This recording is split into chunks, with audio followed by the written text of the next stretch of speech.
Time has come, and the time is now.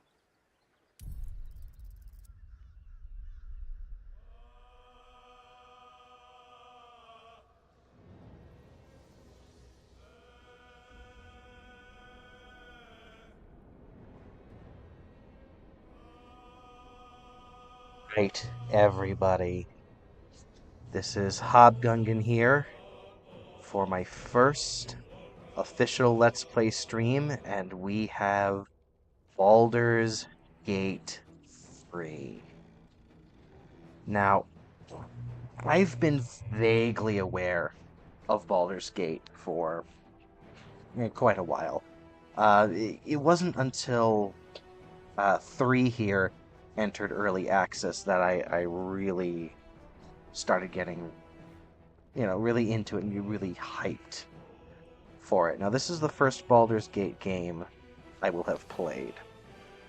Uh, I do own the other two. I'm thinking of going back and maybe trying those out after I tried this one, because this is the one that I was like really excited for, because this is the one that uses Dungeons and Dragons 5th edition rules.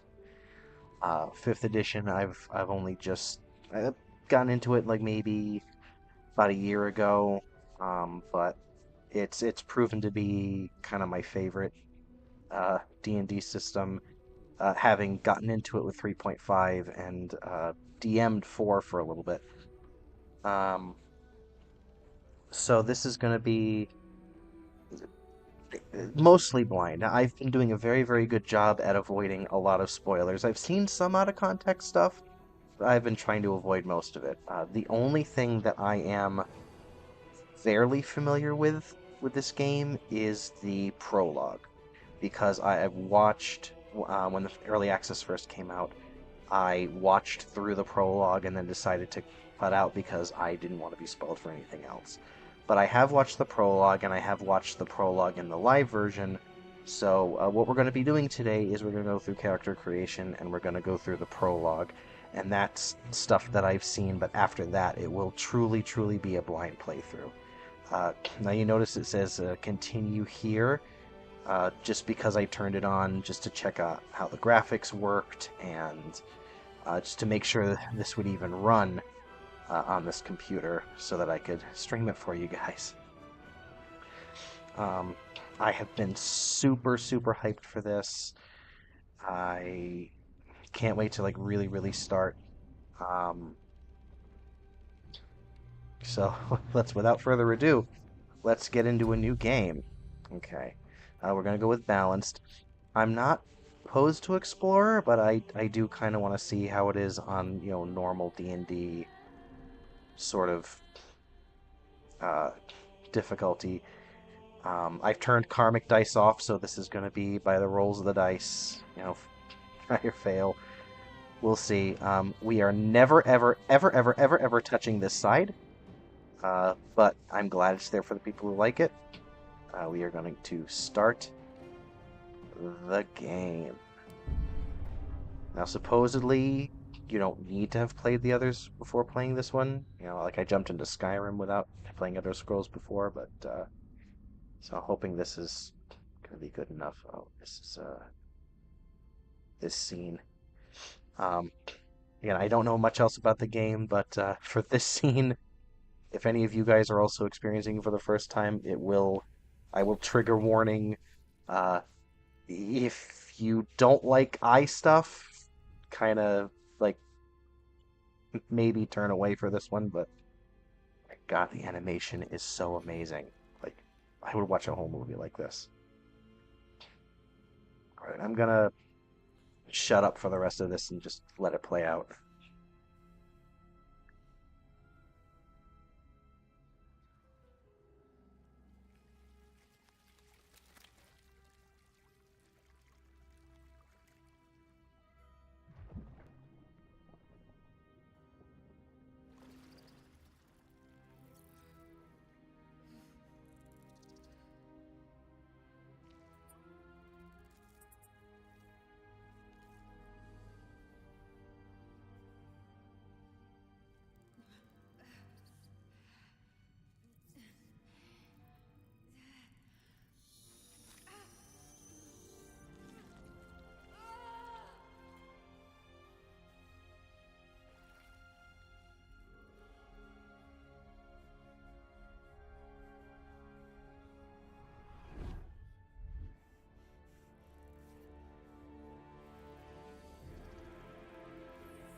Well then.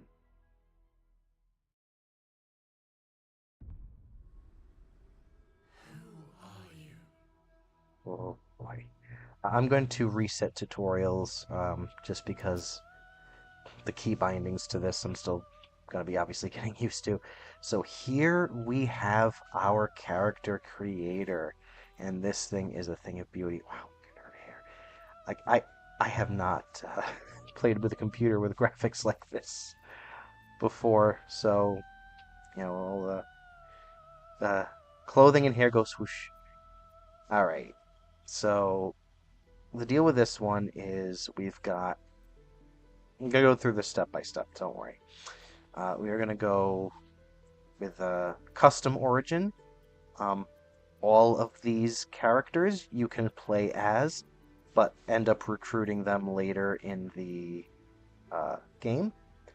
This one is a customizable character with a definite backstory, and we will not be playing this one on our first playthrough. I might come back to it another time, but you know, I just really want to play it the way I would play it first, and that's kind of what the developers, Larian, recommend.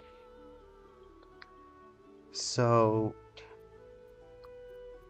you see, all of these guys have their introductions. They're actually really cool introductions, and normally I would be inclined to play them all for you, but I kind of want this one to be sort of like we'll meet them as we meet them.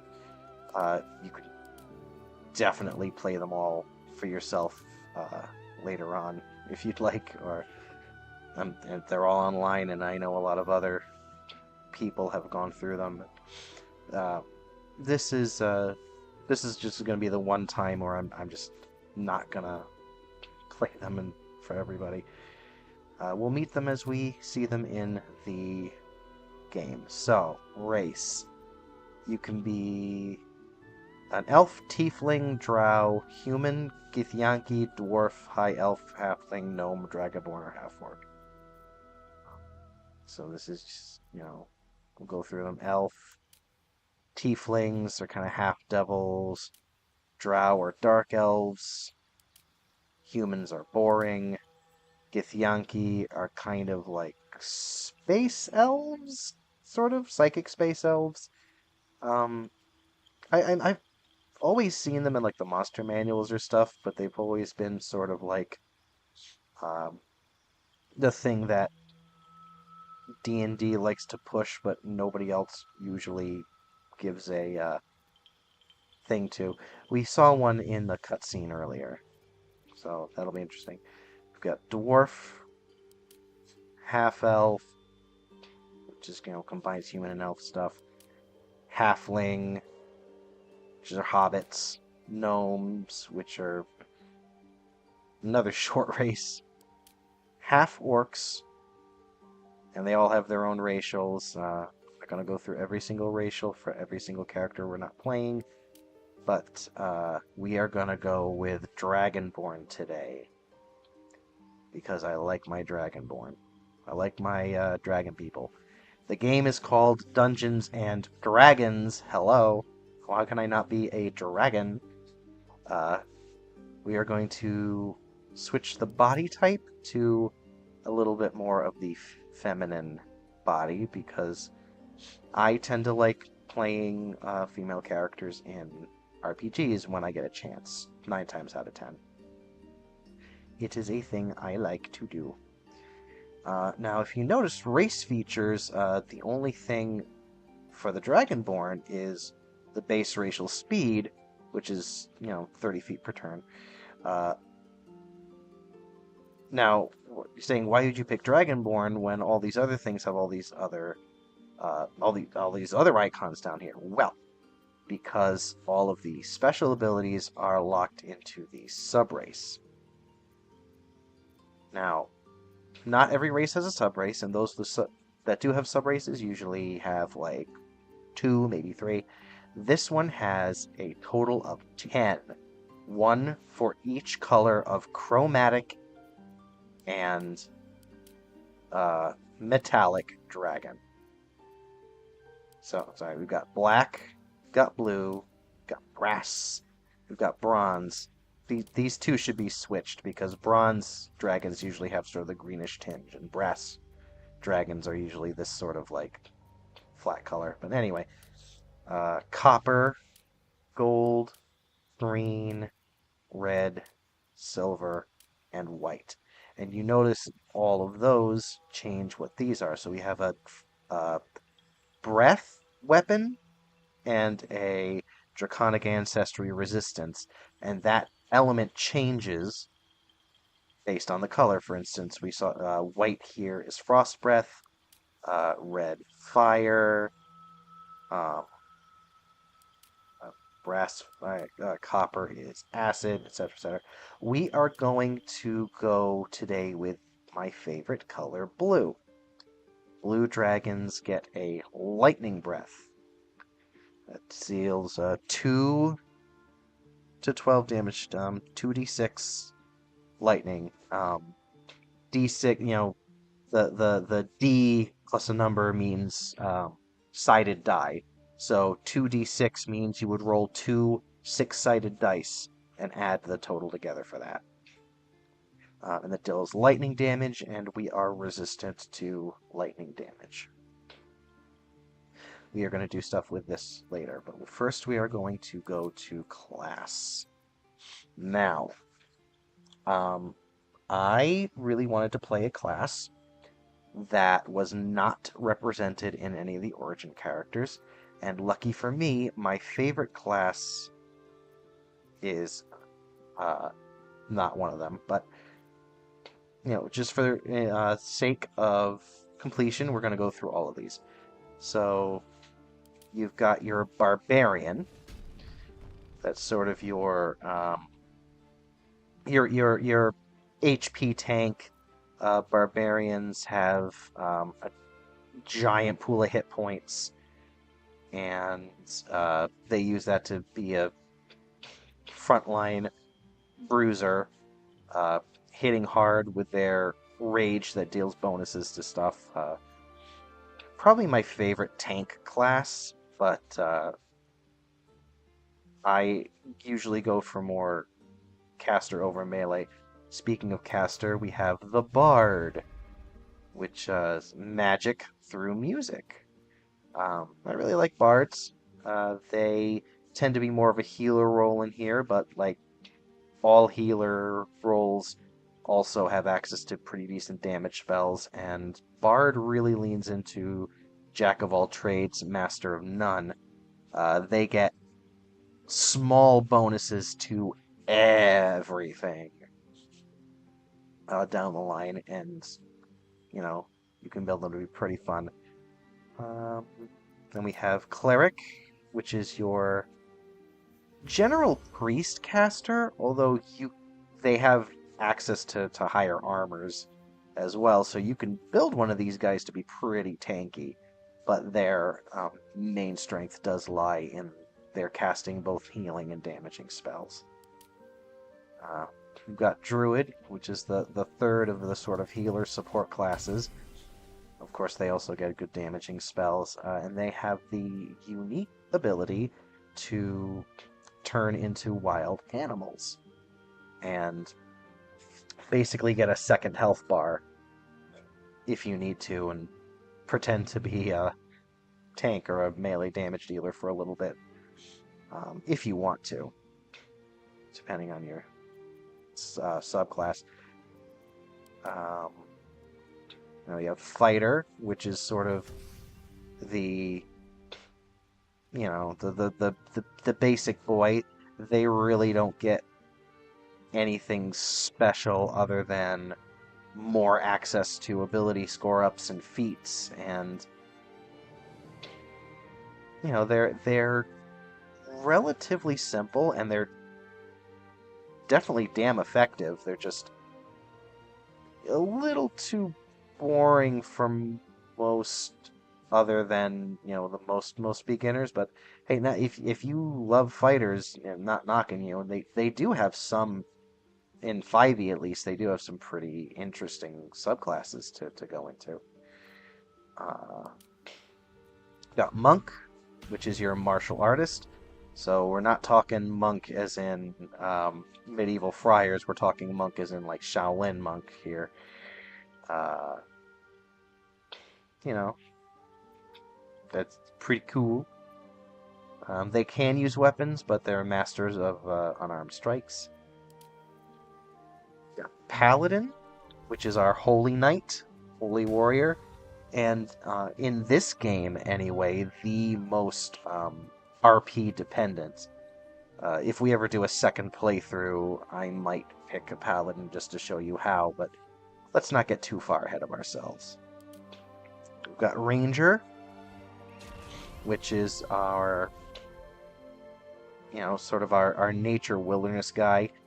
Um, they most builds go for bow and arrow, though you don't have to. Um, they have a lot of like outdoorsy tracking stuff. I love rangers. They have a bit of a reputation, at least in 5th edition, of not being all that good, and like everything that they're good at, other classes are 10 times better at. And I will say that don't play you don't play a ranger for the optimization, you play a ranger for the flavor. And I, for one, absolutely adore the flavor of the ranger. Um, but anyway, next up is the rogue, your general pickpocket, thief, scoundrel, coward, bully, cad, and thief. Um,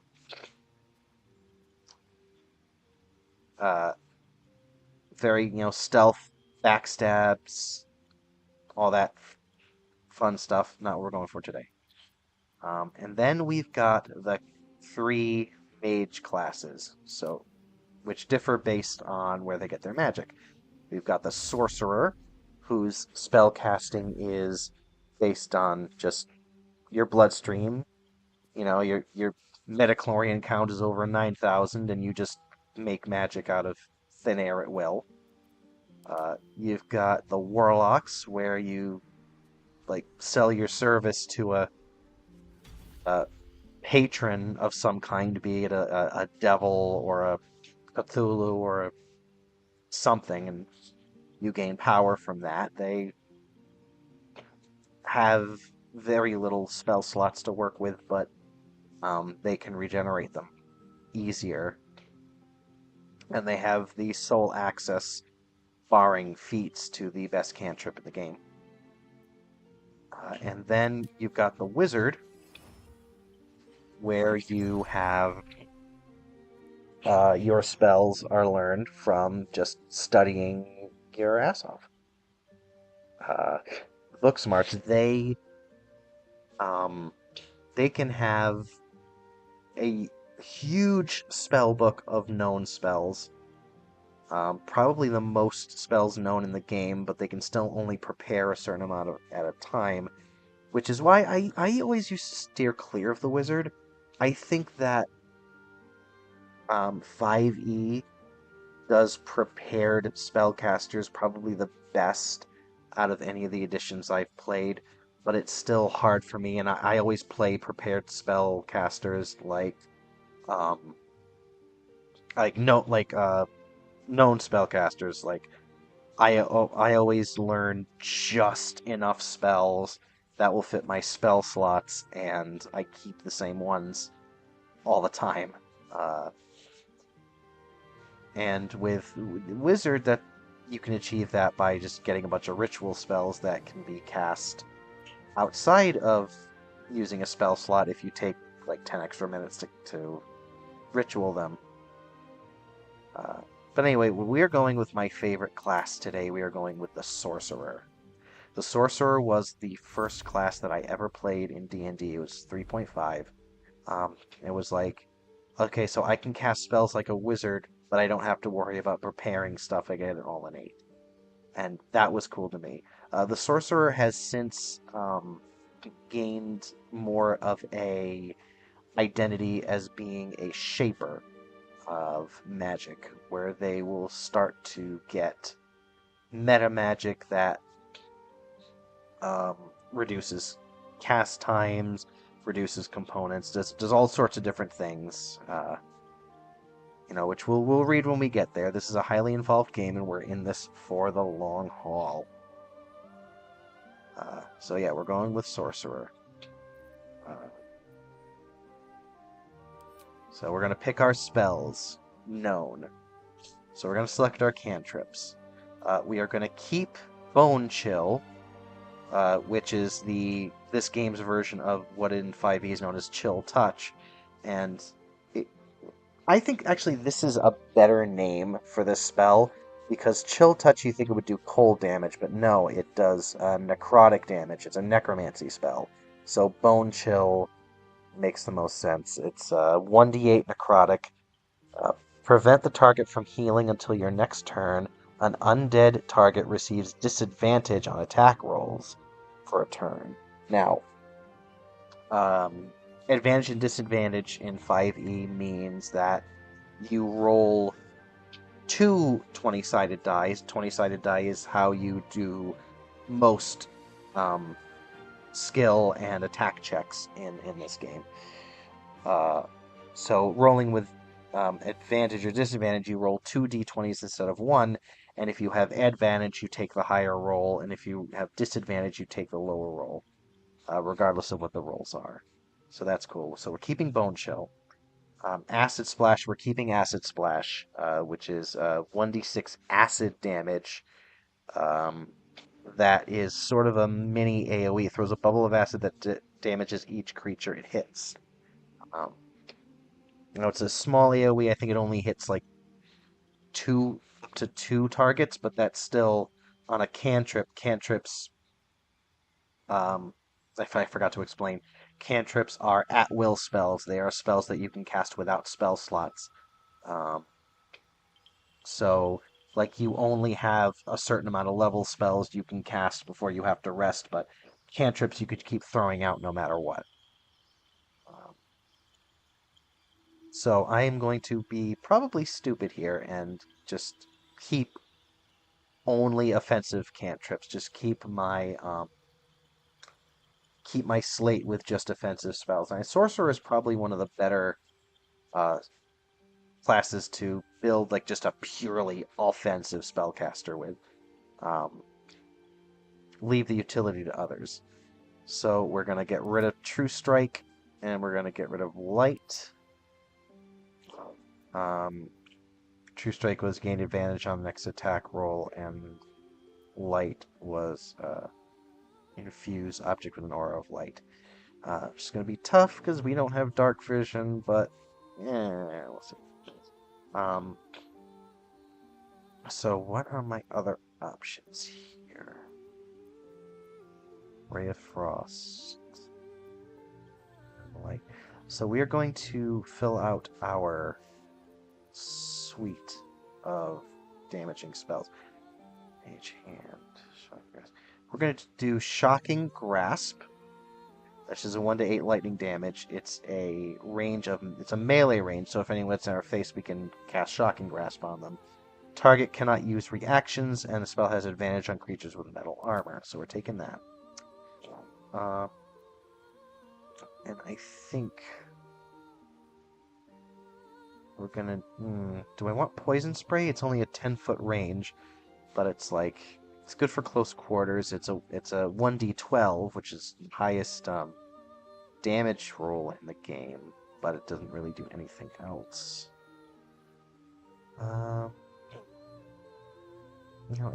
I think I am gonna do Poison Spray because it's also it's a con save? Yeah, we're gonna do that. In the tabletop game, it's a Constitution save. Saving throw. Certain spells require enemies to make saving throw. Higher spell difficulty class, the harder it is to resist your spell. So, that's all numbers and stats. We're gonna deal with that. Yeah, I think those are our cantrip selections. And spells, we've got Chromatic Orb, Hurlosphere that deals 3d8 thunder, and possibly create a surface on impact, or choose a different type of damage. So it's just a weird way of saying that chromatic orb, you choose what damage you do, um, fire, cold, lightning, for whatever when you throw it. So this is a really, really good sort of overall damage. And then we got magic missile, which is three magical darts, each dealing 1d4 plus 3 force damage, and they always hit. So these are two awesome spells that we are just going to keep. I'm not even going to look at what the rest of these are, because this is just the best to start with. This just basically covers all your bases. Now we've got subclass. Now, in 5e, they did something really weird. Subclasses were sort of introduced in 4e, and I think it was one of the best things in 4e that carried over to 5th. But what was really weird was the levels that different classes get their subclasses. Sorcerers, clerics, and warlocks get their subclasses at level 1 because, it's based on the source of your power, whether it's your bloodline, your warlock patron, or your cleric deity. Uh, but the other classes get theirs later. Wizards and druids get theirs at 2, and everyone else gets theirs at 3. So we're starting at level 1. Um, Now, you can do wild magic, which is sort of like your fair folk background. Uh, and the thing about wild magic is you have a wild magic table that does random magical effects, both good and ill, uh, at different times when you use a spell. There's a chance of having that happen. Um, that's always fun. We got Storm Sorcery, which would fit a blue dragon because it's all lightning-based stuff and lightning elemental type abilities and such, and that's really cool. But well, we're not going with that today. We are going with Draconic Bloodline. Your veins carry draconic magic, the result of a powerful dragon ancestor. So this is what we're getting with this. Um, we have hit point maximum increases by 1 for each sorcerer level, so we're going to be bulkier in that place. And um, dragon-like scales cover parts of your skin when you aren't wearing armor, which if you're a spellcasting class, you don't usually get access to armor. Your base armor class is 13 instead of 10. Now, armor class is the number that um, enemies have to reach in order to hit you with melee attacks and attack roll spells. So, having a higher armor class is going to be very, very good because the trade-off for having powerful spells for spellcasting classes is that you're super duper squishy. Um, there are other abilities that come online with our subclasses, but again, we'll see those when we see those. And we're going to pick our dragon ancestor. Um, our dragon ancestor is going to probably influence other features. We're going to get like another resistance type thing, but it's also going to give us a free level 1 spell. And we're just going to go, because we're a blue dragonborn, I don't like the spell black goes here, so we're going to just go blue and blue on blue. And blue is going to give us Witch Bolt, which is a 1d12 lightning. Link yourself to a target with a bolt of lightning. Deal an additional 1d12 damage each turn by activating it. Now, this is a spell I always thought was like great flavor. Not always the most useful in practice, but I don't care because I love it. And if you notice on our little avatar here, we've got every time we choose a different color, that color goes on a little bit of our scales. Now this happens even on the more humanoid human-looking characters, they get little scale bits, and you can change the color, and that's awesome. But we're going blue on blue. I really, really like that light on dark we got going on there. That's amazing. Now we choose our background. Now, interestingly, in this game, now backgrounds are usually for roleplay purposes, and they also give you extra skills that you can do, which we'll get to skills in a minute on our next tab. But I've heard that you can gain inspiration and advantage stuff, and you get special dialogue options based on what background you choose here, and like playing into your backgrounds.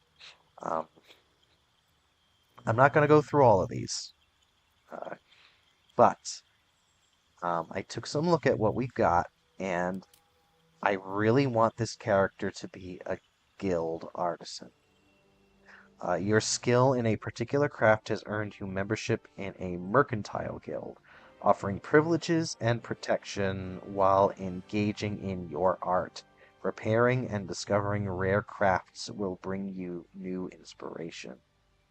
So, skills we get insight, read people and situations and detect lies, and persuasion. Turn on the charm, coax, and cajole. These are very important skills to have. I'd say the only skill that is more important than these on any character you have is perception. And I don't know if we're going to have access to perception, but we'll see when we get to that.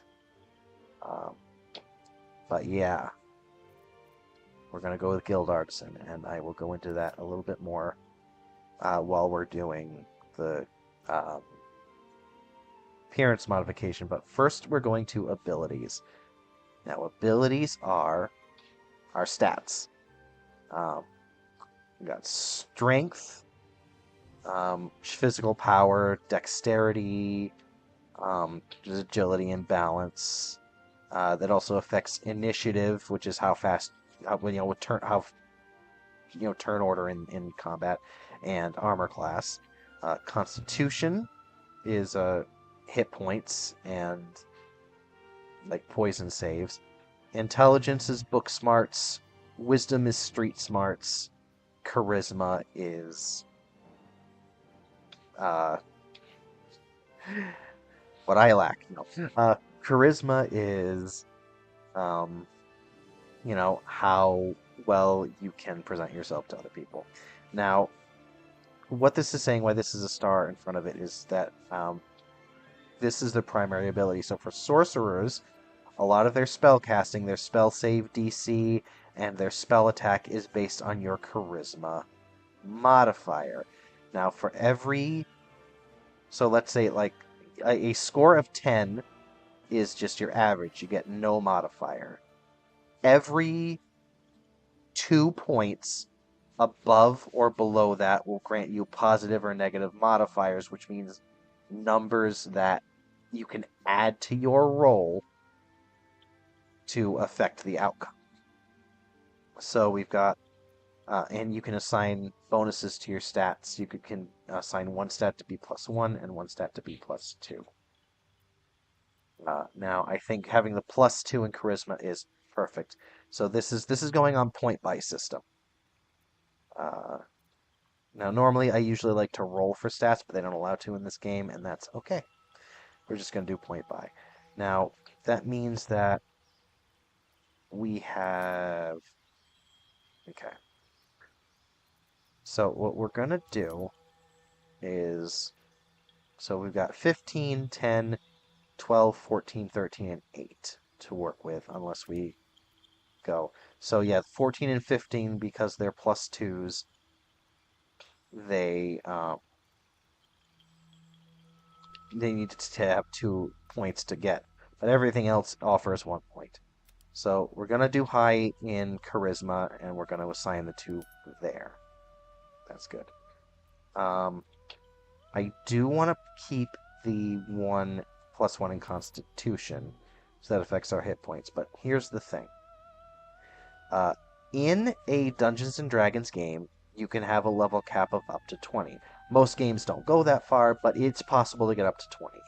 With that being said, at certain levels, you get a chance to add to these ability scores, which means that at level 1, you usually want to have um, abilities that have the odd numbers, so that if you're going to take, like, say, like a feat that gives you a +1 in something, uh, or you take an ability score increase that's +2 in one or +1 in two, that you can bump up your stats otherwise, and it's great.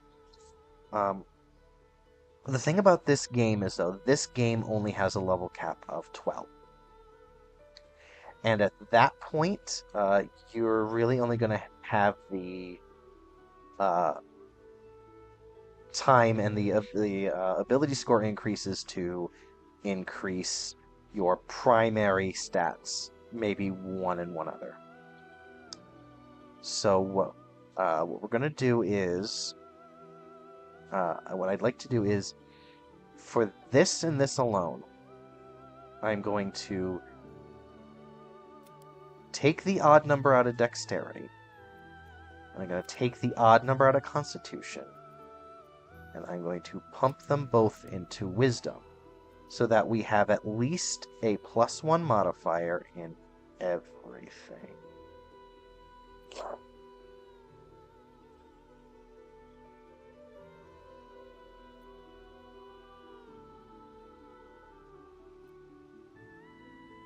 Which means I have one ability point left over, which I don't know where to put it. Well, that's right, because Constitution, I -1, which took out 2 points. Darn. Okay, so I think we'll... I don't know if I'm going to take a Constitution type feat later on. So, where do we want to put this extra bit? Yeah, put it in wisdom, I guess. I'll put it in wisdom. All right, now skill proficiencies represent whether you are trained in a weapon type, tool, or skill. Provides bonus to associated rolls, making you more likely to succeed. So in 5e, anyone can use any of these skills, but your proficiency bonus, which is a number that we start out at 2 and then it grows as we level up. A proficiency bonus can be added to skills we're proficient in, which means we're always going to be able to do those better than anything else. So we get persuasion and insight from our backgrounds. I definitely want to keep Arcana, which recognize magic, interact with enchanted items. That's the given for like any sort of arcane caster class, if you can roll with it. The other one, our options are between, for sorcerer, our options are between deception, lie and cheat, manipulate the truth, or intimidation, be a bully, threaten, and induce fear. Neither are skills that I particularly like, because I usually play neutral good. We're not even going to get into alignments here, because in 5e, for the most part, alignments don't matter. They're just guideline, roleplay guidelines, and like, too many flame wars have started from time immemorial on alignments. But I generally play good characters, so I don't know if I really want to. I don't like skills in deception or intimidation. I'd say, I mean, I'm always going to persuade more than anything else, but I suppose between deception and intimidation, am I the type to use my... Oh, it's weird. Okay. Am I the type to use my presence to get what I want? Or my guile to do what I want. Um, as a guild artisan, even a uh, honest one, I feel like this is probably the better skill to haggle. That makes just a slight bit of more sense. So I guess we'll keep that. And now we will get to the fun part. Edit appearance. Alrighty, so we are going to go here. Now, identity. Here's what I like. Here what you can do is that this game lets you pick your identity, non-binary, other, male or female, regardless of what body type you use. The Dragonborn really only have the two. They have the big masculine and the smaller feminine body type, but a lot of the other races have small femme, small mask, tall femme, tall mask choices. And just really think that's good for inclusion. You know, it makes me happy. Um, Now voice. Where to next? Okay. Now What was that? Okay. So the odd numbered voices are the more mask voices, and the even numbered ones are the more femme voices. And I'm definitely gonna stick with femme voices. Let's hope the locals are friendly. Hells, something just woke up down here. Be wary. This place is trapped. It's opened. More of those wretched things. There's magic keeping this chest sealed. I can feel its aura. Where to next? What was that? Let's hope the... Be wary. This place is trapped. It's opened. More of those wretched things. I like the little husk on this one for a reptilian or draconic character. I like the rasp on this one. There's magic keeping this chest sealed. Okay. I can feel its aura. All right. Now, unfortunately, I mean, this game is a lot of fully voiced cutscenes and dialogue trees, but you're not really going to hear your player character do a lot of the talking, unfortunately. So a lot of this voice choosing is a little moot, but we are going to hear her comment on stuff as we go. So we've got a couple of face presets. I like this face preset. I like that face preset. I like that sort of narrow, that sort of raptor-looking thing going on. I like it a lot. All right, now we're going to get to crests, which is what we have instead of hair. Predacious crest, yes. Now, I was going through this before, and I really like the Predacious crest, because it's got sort of the predator hair, which some of the Dragonborns have. I'm a little sad that I can't do something that looks exactly like a blue dragon, because, I mean, we've got... Blue dragon has these fin ears, but also a great honkin' nose horn. But, you know, we'll make do. Yeah, I really think this one is the way we're gonna go with this. Got our little chin action here, what we're doing. Definitely want... Ooh. Oh, I don't know what the deal with that is. Not that.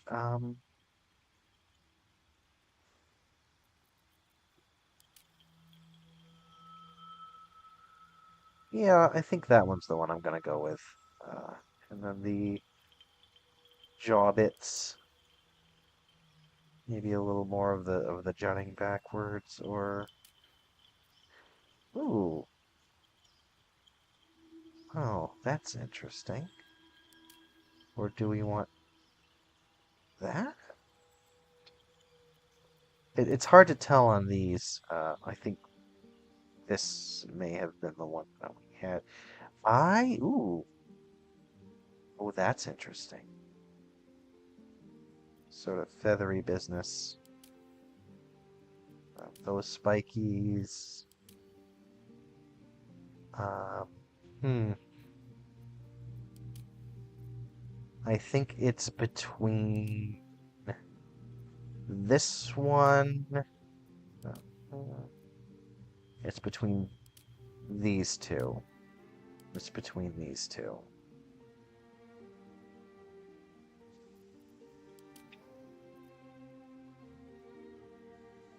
Really like this one. But I think this one looks a little bit more like a blue dragon. Not a lot more, but this looks a bit more blue dragon-y to me. We are going to skin color. Yeah, we've got a whole bunch of good skin colors here. I do all skin colors.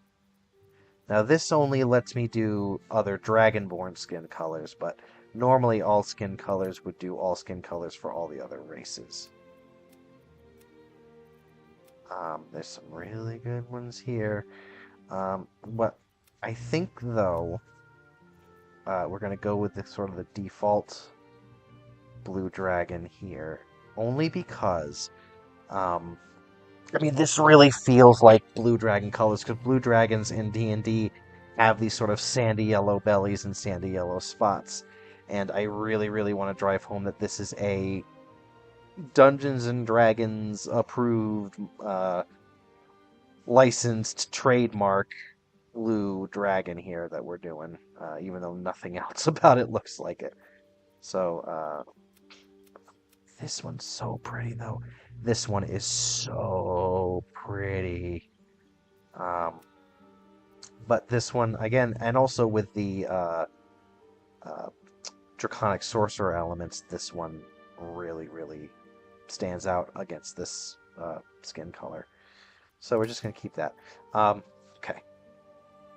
We're going to talk about this for a second. I did keep nudity on. If we run into nudity in the wild, I will probably stop stream and just have that scene to myself. I really wanted to just, enjoy the game uncut on my first run, but I am aware of YouTube censorship. When I did some test runs, I did look at what my options are, and I mean they really went all out on it. I do appreciate that you can choose whatever you want for your character, regardless of their identity. I think that's great. Again, characters that are not reptiles have a little bit more options. But one thing I learned going through all this is that I generally prefer the default option for the femme body styles. I'm not going to show you, but one fun thing that I noticed about Dragonborn in particular, the Dragonborn being reptiles do not have the boobies. They are completely flat scale chested, which I'm of two minds about, but uh, I think ultimately I come down on the side of that makes sense, and it's a nice little attention to detail, and not everything always has to be about that kind of stuff, even though I'm far from a prude. Okay, so we've spent a good enough time on that. Do we want any body art? Oh, because they're dragons, they don't really have any tattoos. And I have no desire to put any piercings on her, so I'm not going to go through that. Eyes. Do we want to keep the purple? Or do we want to go for more of a teal? Or a yellow?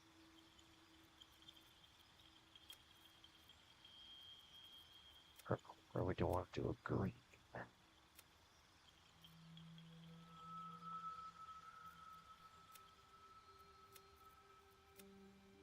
flame. It's a flame blue. Do we want to have the eyes match the markings? That's kind of pretty, actually. I want to have this turquoise. I like the turquoise. I think we're going to go for turquoise. That is very, very pretty. Yes, that's the one.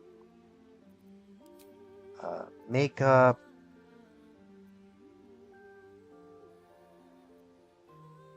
What? Makeup? Oh, that's interesting. Hmm.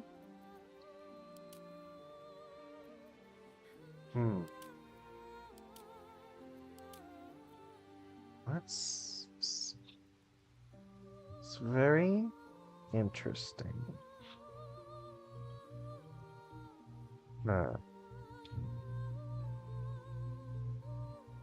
I think. Hmm.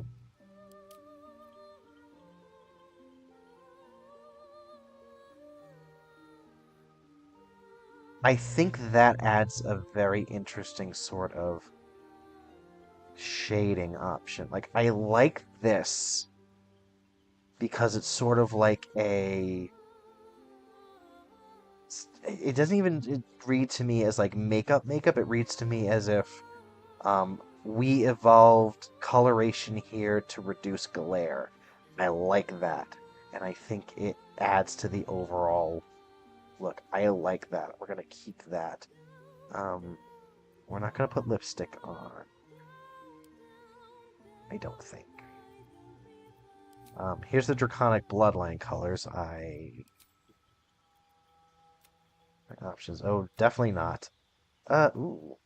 Okay. No. No. So it's between this and this.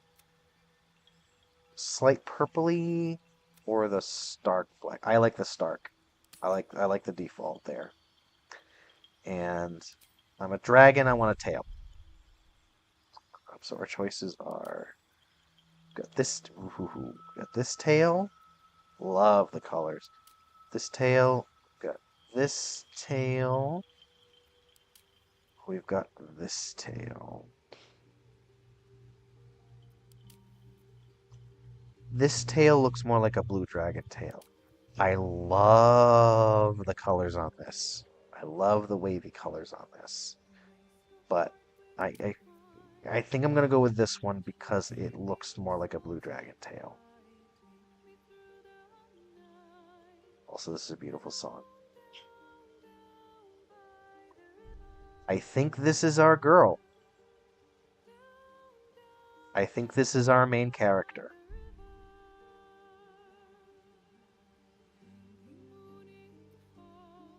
We're gonna hit proceed. We are not naming her Shadowheart. Absolutely not. So this character, the first character that I ever played in Dungeons and Dragons was a.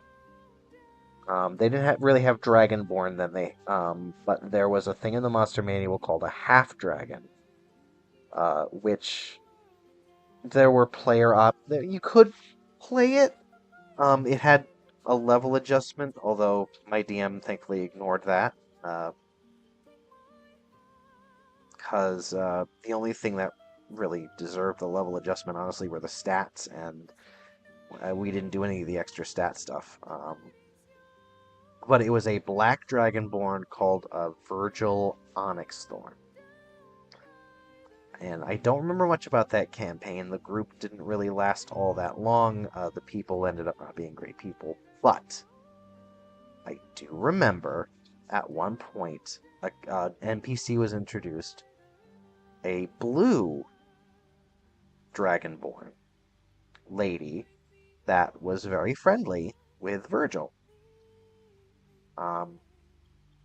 I have since constructed a 5e character.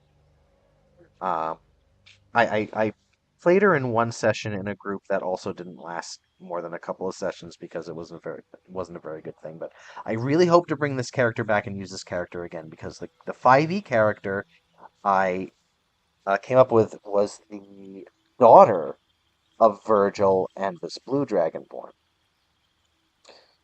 and that character is a wizard. And I'm not going to go into the backstory here, but what I really wanted to do with this one, I wanted to do with this game, I wanted to play this game as the mother, as the Blue Dragonborn NPC. Now, I don't remember the name, but I have since come up with what in my character's canon is the name. Layla Azureflight.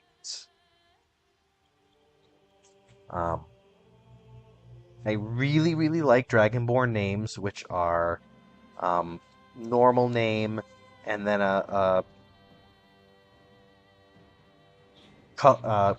adjective noun uh, surname where the adjective has to do with the color, the dragon color. So we're going to do Layla Azureflight. This is our girl. Welcome to the adventures of Layla Azureflight.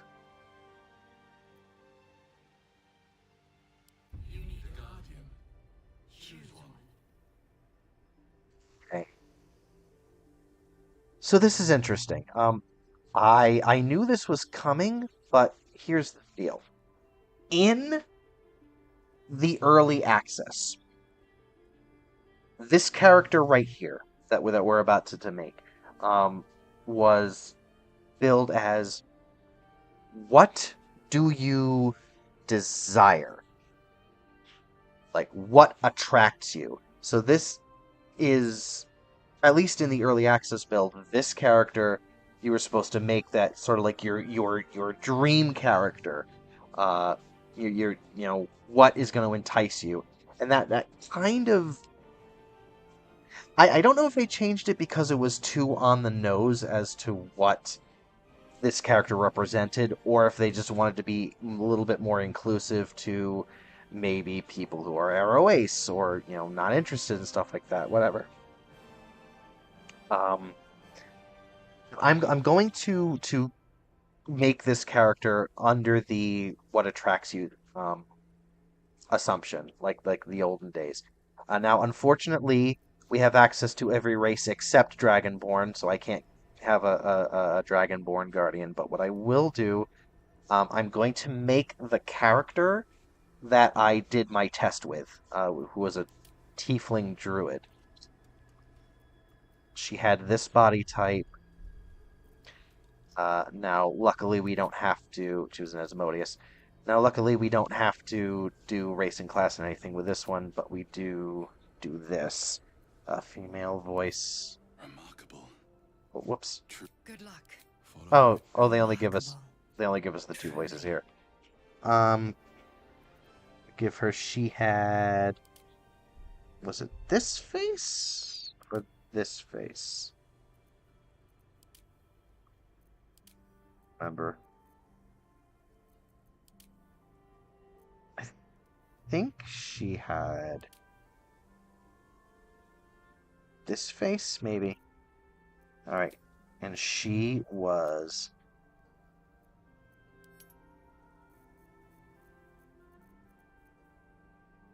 sort of. No, she was purple.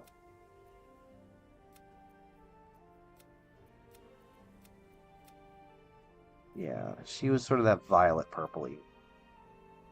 I think. I'm not going to be able to recreate it exactly, I'm sure. No scarring. Tons of freckles. Super freckly. No vitiligo. No vitiligo. Although that's an option. So we're gonna stick with that. Body art. She had... What did she have? She had Viney Dews. Which ones are the Viney Dews? Glimmer, Blaze Curls, Hollow Spaces, Sword, on Woven Razors, Switchback, Tail Fin, Fungal Cloud, Throat, Intercell. No. Do we have less options for this character?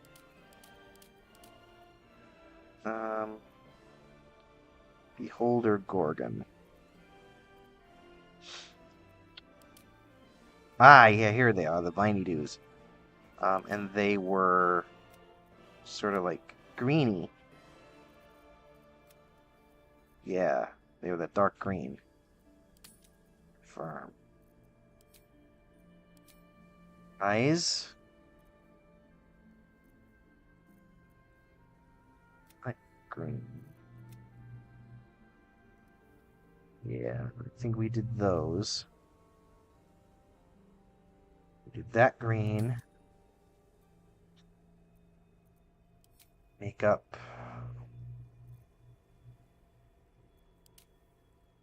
Half the makeup.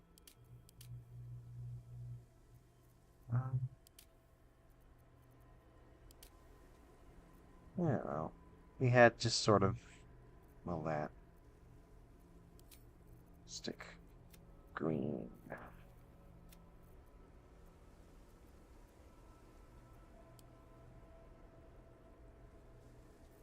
Sorry, that's, nope, wrong one.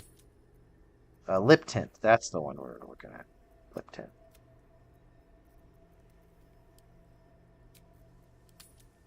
Tint, we've got hair.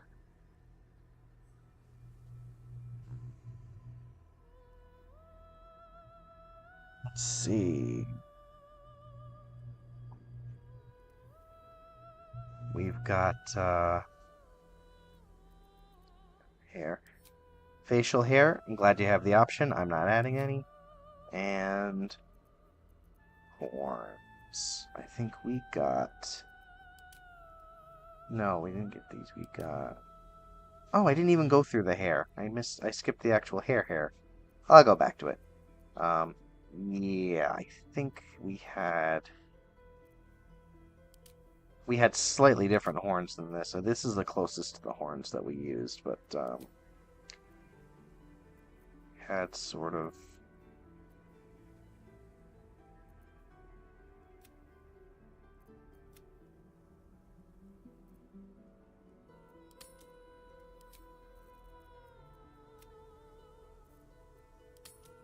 All right.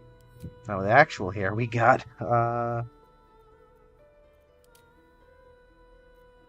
something like that. Yes, that's the hair. That is the hair.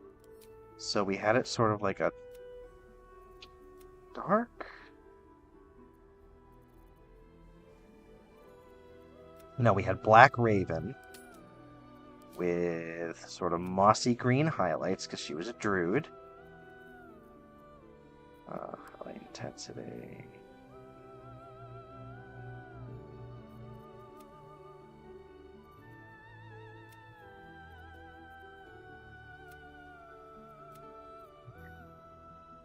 I'm just gonna go with that. Alrighty. Alright, we're gonna hit venture forth. And we're gonna look at this cutscene now that we know who we are.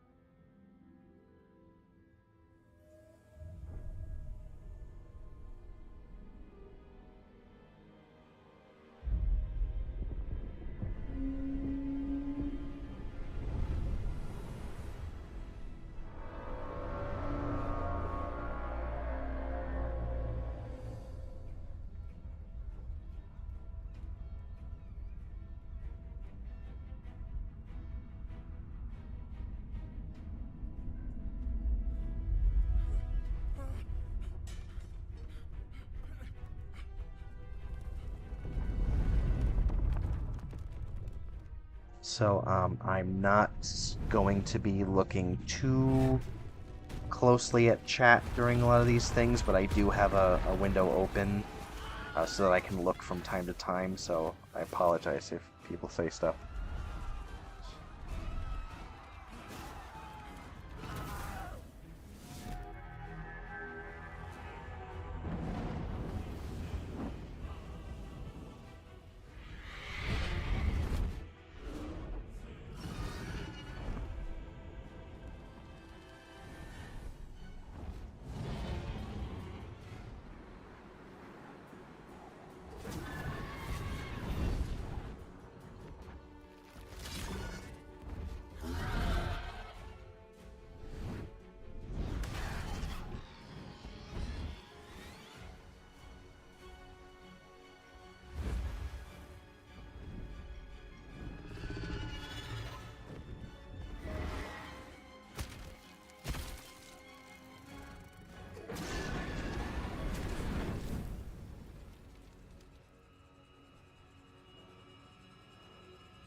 That boom is so satisfying to me. I don't know why. Yeah, they're just teleporting all over the place. For those of you who are having a hard time following what's going on, they are just teleporting all over the place, because that's how they roll.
It's not good.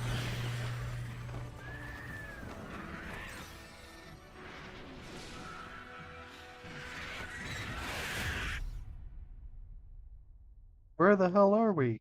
Funny you should mention that. I need a bit of magic to turn the tide. Scrolls allow. I didn't read that. Alright. Page up and page down to zoom in and out. I have a mouse. We will not be doing that. Alrighty. So this sort of living creature step up. There we are. Na na na na na na na. Do do do do do. Ho, ho, ho, ho.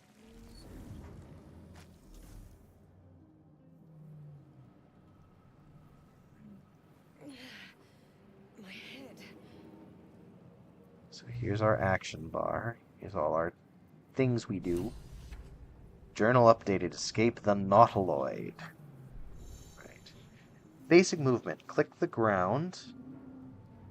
Or hold left mouse button to hold towards the cursor. Where the hells are we?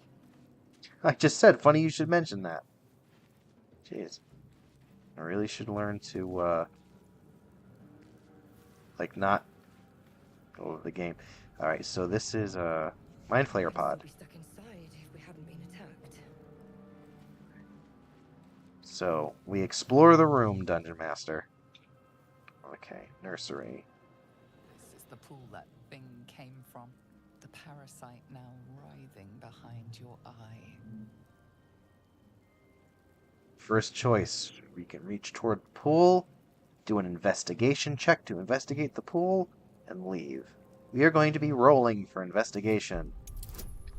Some dialogue options require a skill check, a dice roll that must meet or exceed a target number. Your character's skill will add a bonus to the roll. Alright, our first roll of the game. Let's see how we do. We have a +1 to intelligence. And we have to meet or exceed a 10. Let's do it. After the modifier, of course. Do it. Oh, we fail. First roll of the game, we fail. Great. Okay, then. You notice nothing more than meets the eye. Oh, well then.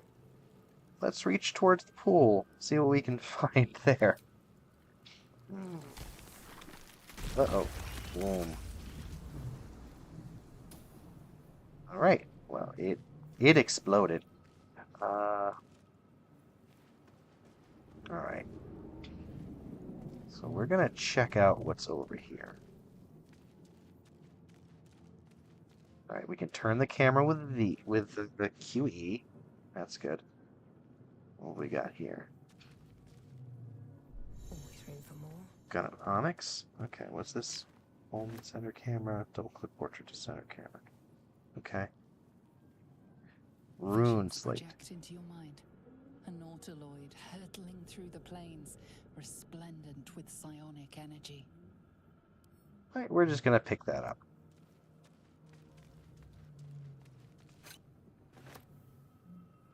Layla Azureflight picked up a rune slate.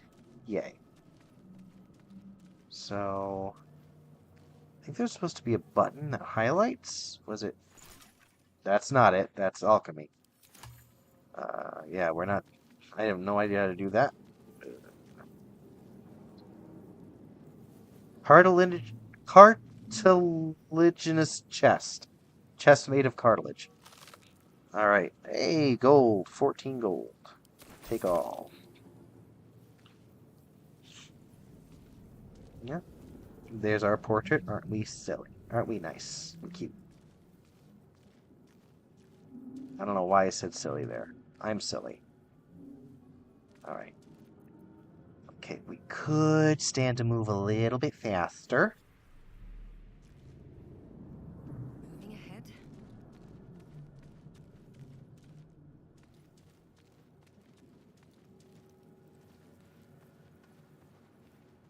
One of these. Is it D?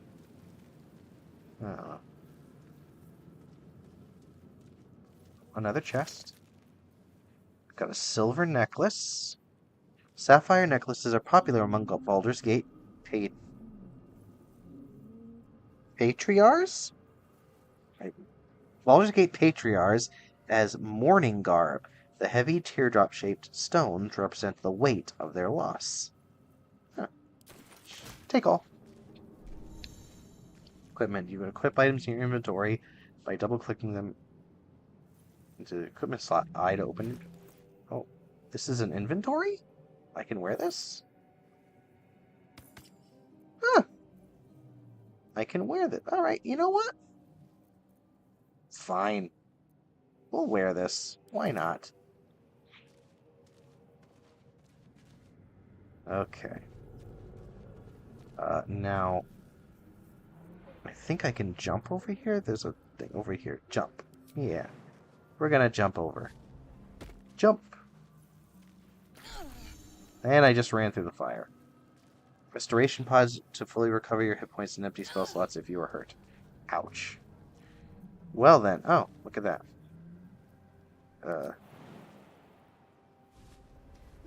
That... Ooh, that got like over half my hit points.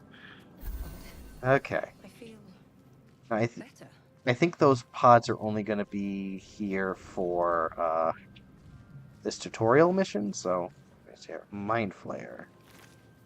What do you got? You got a topaz. A blue topaz.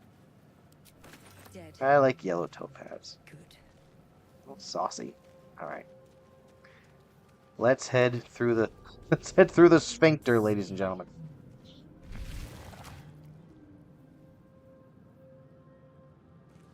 Sphincter. Alrighty. Alrighty. Dead Goblin. I wish you could play as goblins in this game, but, you know, I guess my choices are either going to be wait for them to add it DLC or reskin a gnome. Images of goblins, their habits and histories flash into your mind. I did check that you can make green gnomes in this game that look and make them look a little bit like World of Warcraft goblins, so that's something. Viscous chair. I am the I am. Oh, we'll get to you in a minute. A schematic of a Nautoloid flashes into your mind. Nerves, sinews, as much living being as ship. Just gotta keep picking these up until I can't pick Penetrates them up your mind. anymore. An anomaly, one like ourselves, unconnected from the whole. Caution. Okay.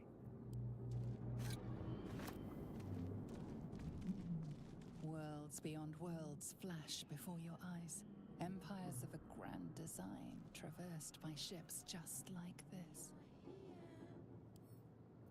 Oh. They're here apparently. We're in Poltergeist now. Mind flayer horticulture. Cerebral Aquarium. Oh boy. Rich tablet. 1,000 years of humanoid history. Elves, dwarves, humans, and more flash behind your eyes. Right. Well, we're gonna pick you up.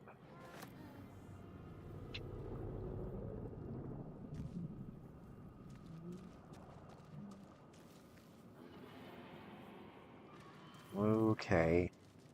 I guess we better figure out what that voice is.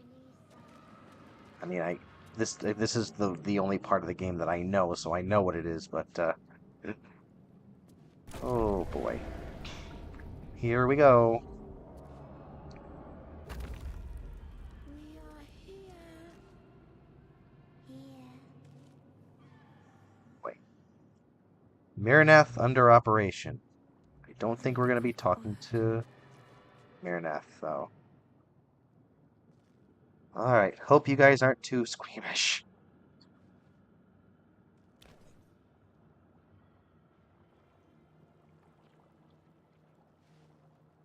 Yes, you've come to save us from this place. From this place, you'll free us. Please. Before they return. Save failed They perception. return. Who am I talking to? A man or a brain? A newborn. Born new from this husk. You realize you're talking to an intellect devourer, a minion of the mind flayers who abducted you. So there was a secret arcana roll up in the corner here that I succeeded on. That let me know what this thing is. You sound afraid. Why? So many enemies. I think you're past the point. I'm gonna start doing more of the voice. I think you're past the point of saving. Tell me what to do. Remove us from this body. From this case. Free us. Please. So I can either investigate, inspect the exposed brain, break the skull with a strength roll, gently prise the brain from the skull with dexterity, destroy the brain or leave. I'm going to use my investigation to inspect the exposed brain. Let's see if this roll is any better. Nice! 15 plus 1 is 16. Success. You notice edema, a swelling of the brain causing pressure where it strains against the shell of the skull. Okay, now that gives me a new option. Number 3, medicine. Attempt a cerebral extraction, staying mindful of the swelling. And that gives me advantage, plus my +1 from wisdom. Now, that is probably better for me. So we're going to do that. Alrighty. Watch these both be ones. Oh, nice! I would have done it either way. Beautiful. Success.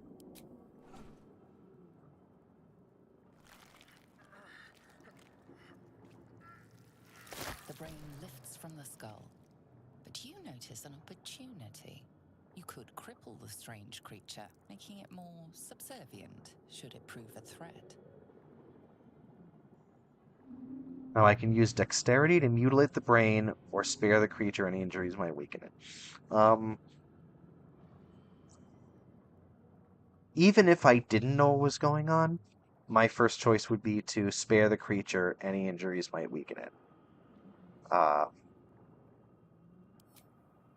Because, as you'll see, how is that any way to treat our new friend? You're free. Our freedom is ours, friend. The creature pauses, listening. Something behind your eyes seizes in recognition. We must go to the helm. At the helm, we are needed. Is that... No. The brain tenses, as though querying an unseen advisor. Do you not hear it? We will not survive here. We are needed to navigate. We are needed to leave this realm.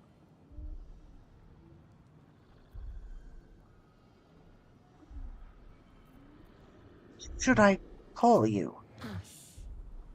We are us.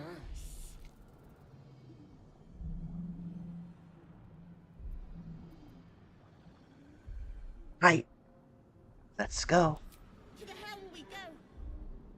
We are going to the helm. And now he... Oh, he did. Oh, we got a new friend! Some allies may temporarily join you. You can directly control their movements. We've got newborn. So, yeah, we've got a friend. A temporary friend. Following us. Oh. There's another way to get down. And he went from 11 to 21 hit points. So, yeah. If you... You know, a little secret that I learned from watching this part earlier was that if you tried to weaken it, if you succeeded, he would just have less hit points, and if you failed, he would attack you. So, better to have a friend. Ooh, Dargan. Oh, ooh. Okay. Oh.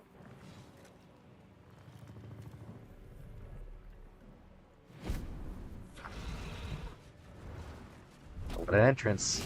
Abomination. This is your end. Your head throbs and your skin tingles. Visions rush past. A dragon's wing, a silver sword, and a flash of your face seen through the strange woman's eyes. Oh. My head. What is this? Skvar. You are no thrall. Vlaakith blesses me this day. Together, we might survive. Before I go on, the detail of the facial animations of the Dragonborn are just blowing me away. I mean, the motion capture for the other races was already super duper good, but like I am just so impressed with how they did the Dragonborn here. Anyway, okay, you're no thrall. What? What made you think I was a thrall? We carry mind flayer parasites. Unless we escape, unless we are cleansed, our bodies and minds will be tainted and twisted. Within days, we will be Geich, Mind flayers. Yeah, mind flayers are fun, aren't they? We're turning into mind flayers. There must be something we can do. We can do nothing until we escape. That must be our priority. First, we exterminate the imps. Then we find the helm and take control of the ship. As for that thing, it will remain tame as long as it believes we are thralls. It may be of use in the fight to come.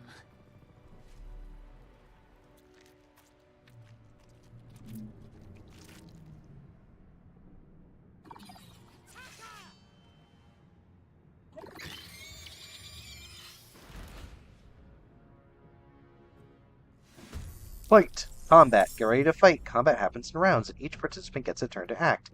The game pauses around you during combat, so you have time to plan your actions. That's good. So, Lae'zel here, a level 1 fighter, Githyanki lady, she won the initiative round, so she's going to go first.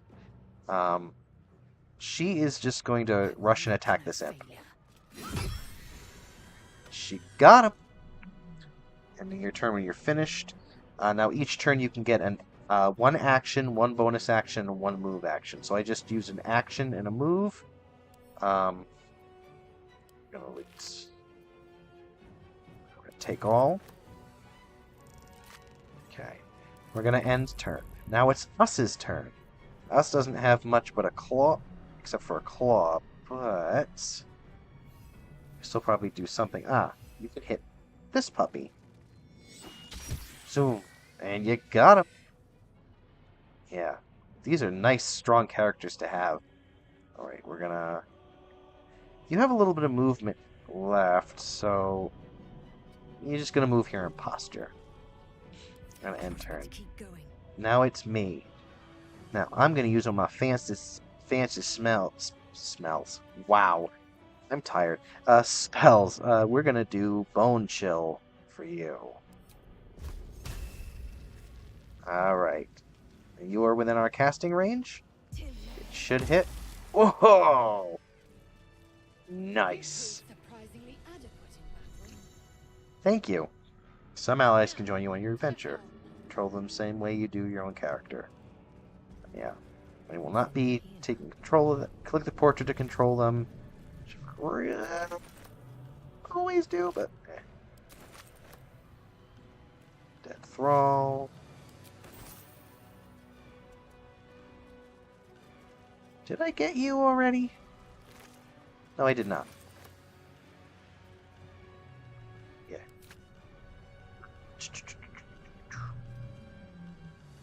Anything else? Okay. Anybody else that I'm missing over here that I can... Oh, ooh, Incinerated Mind Flayer. We got a Potion of Healing. Nice, healing potions are good. And a Void Bulb. The alien bomb at a target possibly pull on all nearby creatures. Interesting. Yeah, we're just going to strip mine everything until we are at carrying capacity, and then we'll decide what to throw away.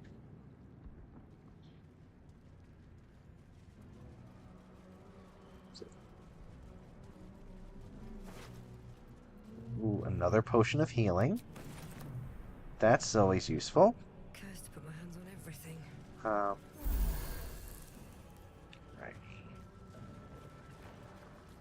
Another Dead Thrall. Take another dragon attack. We need to get out before it's too late. Gold, a short sword, and a simple robe. I like my sorcerer robe better, but we'll take it. What path lies before me?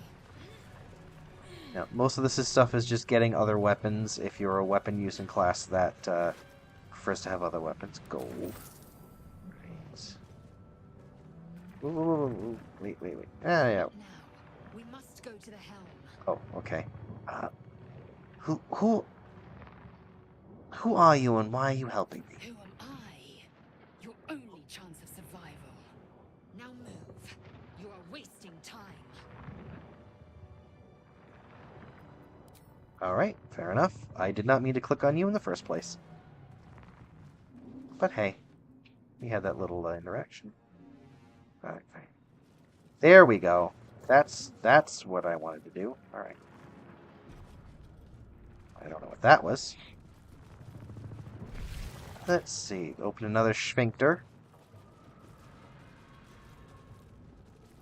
Gave machinery. I can make no sense of it. Sigil. Unleash. Succeeded in an Arcana check. That says unleash. Can't read this script. I can't read that script. Critical fail. I rolled a 1 on this Arcana check. So this says unleash. And these we don't know. Alright, so I'm not going to mess with that. The man isn't dead, but he's totally unresponsive. And we're going to leave it that way, I think. Damn it. Hello. You! Get me out of this damn thing! We have no time for stragglers. Let's see. Look for a latch that might open the lid. Oh, look around. Ooh, Sorcerer Arcana. 1 from intelligence, 2 from Arcana proficiency. We're gonna sort this magic.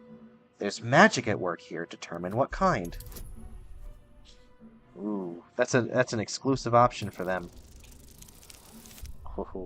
Oh my god, a natural 20! Crit success!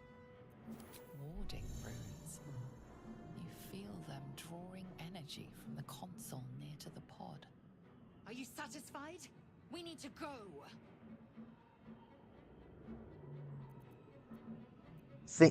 This thing's magically linked to that console. Let me see what I can do. Alrighty.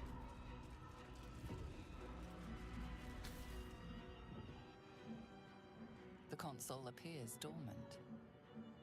See, Sorcerer. Inscribe the device with the glyphs you sensed from the pod's warding runes.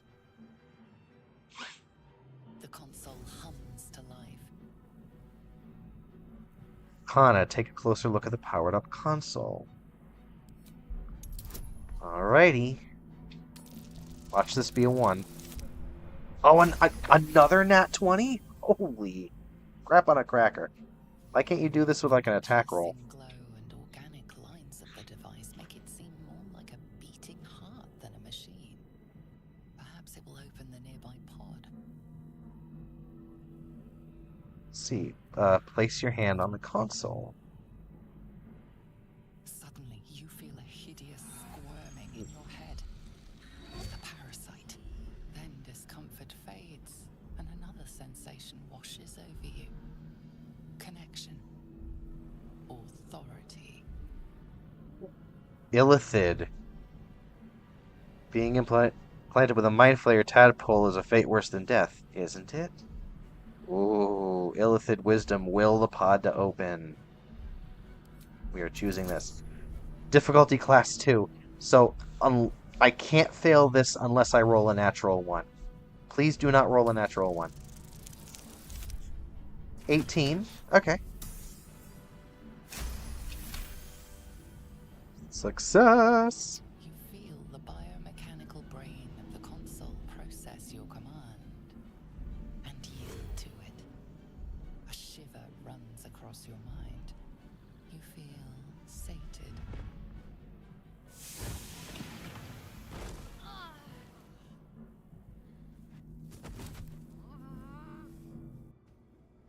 B.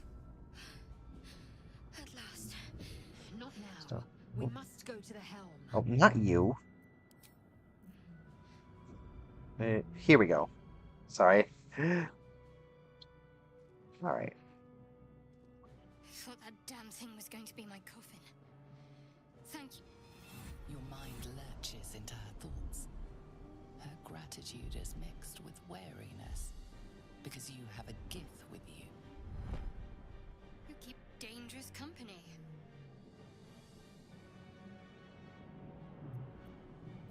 Dangerous company's what you need in a fight. Fair point. Looks like there's plenty of fighting ahead. Let me come with you. We can get off this ship and watch each other's backs along the way. Did you feel what I just felt before? We were in each other's heads. I did. It must be because of those parasites they put in us. But That'll have to wait. Are we going to help each other or not? Right then, let's get going. I'm Layla Azureflight. Shadowheart. One moment.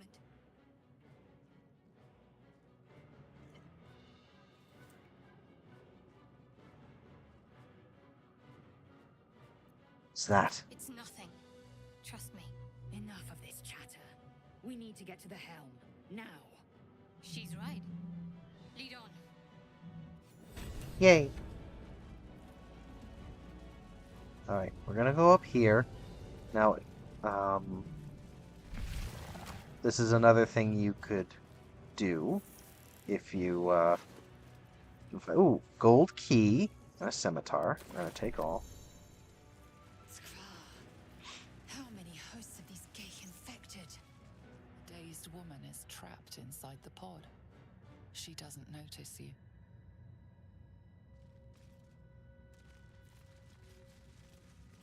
Sigil. Can I read this one? Perfect. Seated. Wait, what did that say? Perfect. Yeah, no, I'm not going to push that button. See, gold, Eldritch Rune, bug.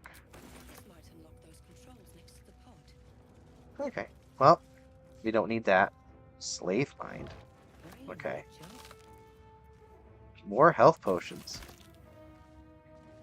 Well, just this once. For the audience at home. Place your hand on the console. As you place your hand on the pod, you hear something. A presence connected to the pod, commanding the person inside to change.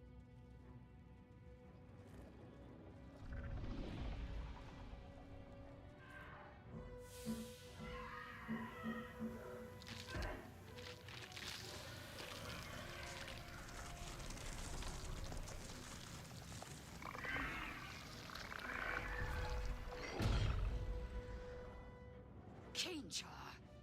Changed at the pull of a lever. How? If we are not purified, this may be our fate. Normally, I would just leave well enough alone, but I wanted you guys to, like, really, really hammer home what's at stake here.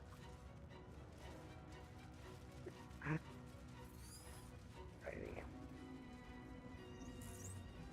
There we go. Elaborate Reliquary. Got an onyx and a gold. We use the gold key to grab that. Dark Mind, Illith's Manuscript.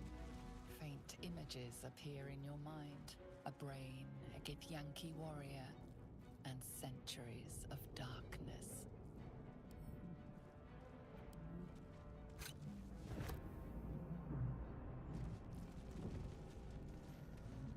So, we are going to the helm. To the helm we go.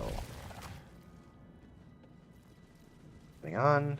I know we didn't really do anything, but just for the sake of it. We are nearing the helm. Once inside, do as I say. Who put you in charge? I'll trust my own judgment. Yank. It's shameless the way they flirt. Anyway.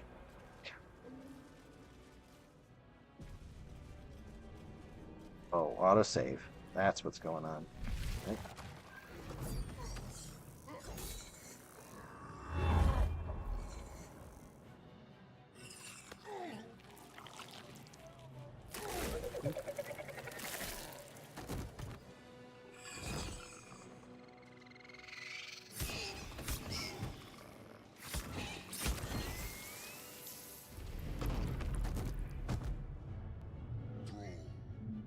Connect the nerves of the transponder.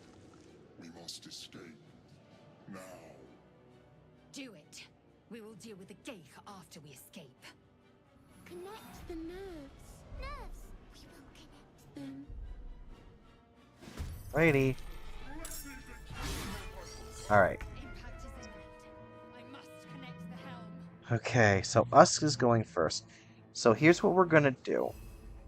We're gonna get through these guys. Or we're gonna try to. I am fury. I am death. Alright, Lae'zel. Let my name be known. Hiya. Can't afford to let up. On the move. I go this way, and we're gonna use Sacred... She's a cleric, by the way. Sacred Flame is a cantrip. Yep, we're gonna get you. Where do I go from here? Wonder if the gods are watching me.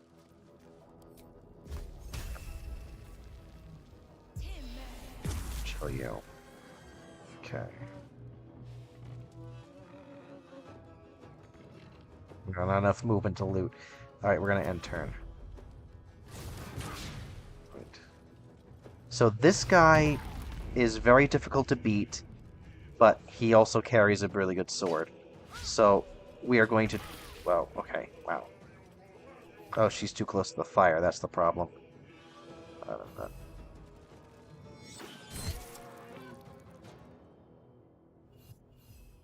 to strike.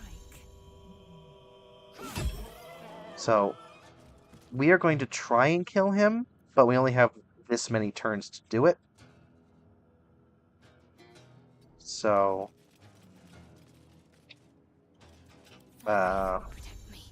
we're going to go until it becomes disadvantageous. Onward.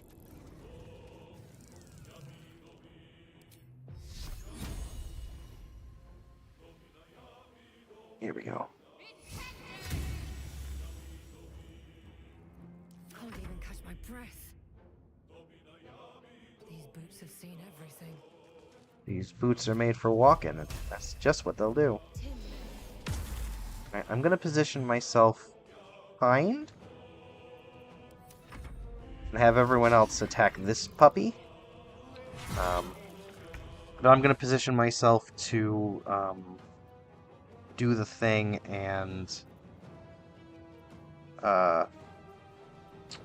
just in case it gets too late.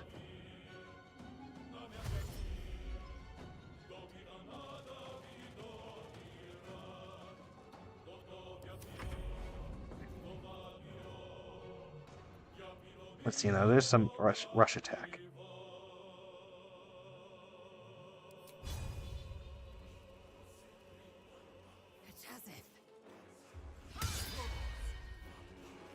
And she misses. Okay. Let's end this. Got to move.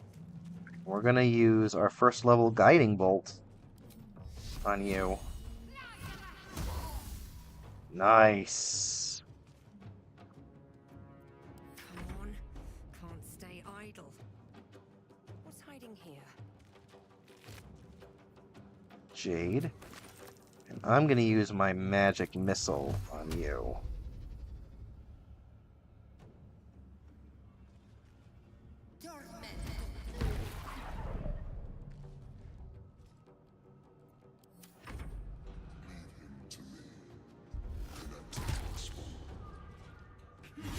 Actually doing pretty good with him. I must reach the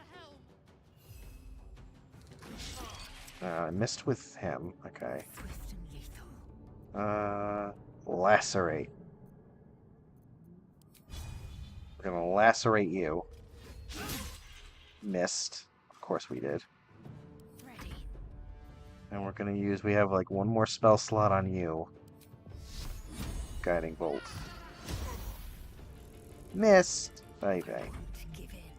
This is not, Breathe deep and move. not good. Hurry before they strike.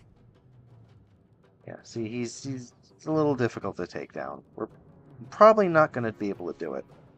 So, you...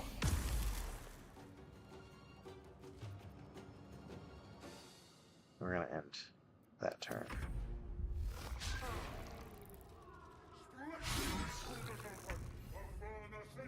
Alright. Keep missing with these attacks. Victory awaits. Hamstring shot? No. Pommel strike.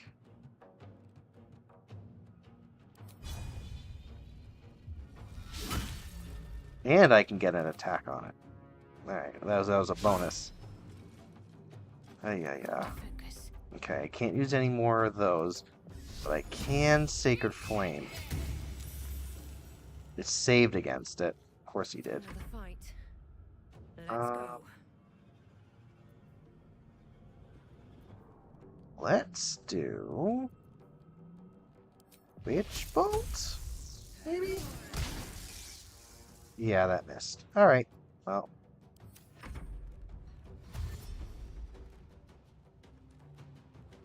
Oh, I see. That's what we're doing now.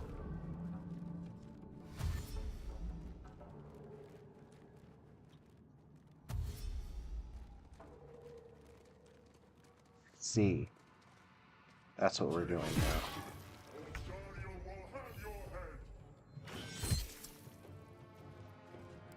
Okay. Alright. Nice. Oh, that was a good diversion. Sacred Flame on you. I want to see if we can do it. Saved against the Sacred Flame. We're gonna do Shocking Grasp on you because you're right here. Only one. Dang it.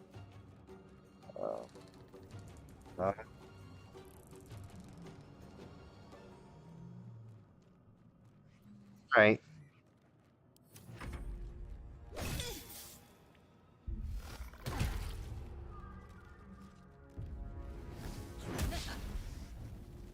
That missed. Oh. Ooh, that's not good. Okay, 9 turns remaining. They're coming. They're coming. Alright. I mean, we're doing decent damage against him. Victory awaits. No. I didn't mean to, like, run around him like that, but it did a thing. Got him. Sacred Flame. Saved. Not enough resources. Breathing, despite everything. Okay. Come on. Saved against Poison Spray. That's not good. Missed, good. Missed, bad. Fiery Bolt. Missed, good. About like that.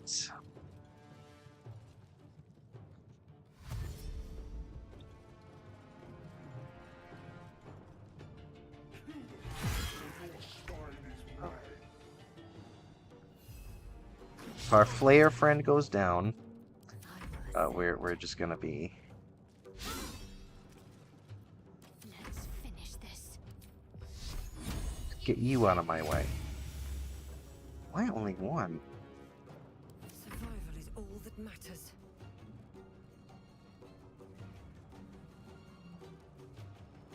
Okay, well,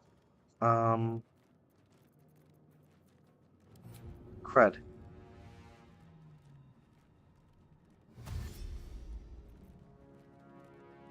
Yeah, we're gonna just. Yeah, I got an attack of opportunity.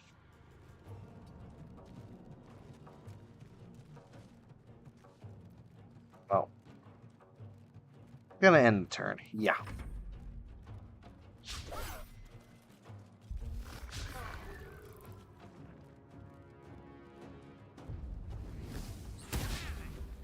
Good that the fiery bolts keep missing. Alright. Oh no.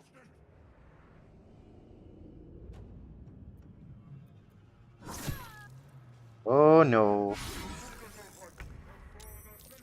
Downed. Oh boy. I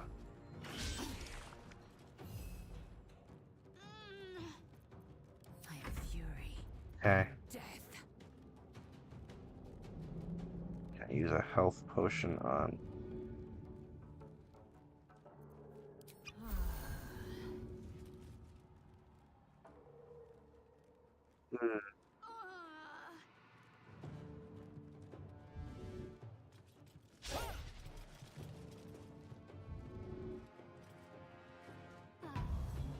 Good. Stabilized her.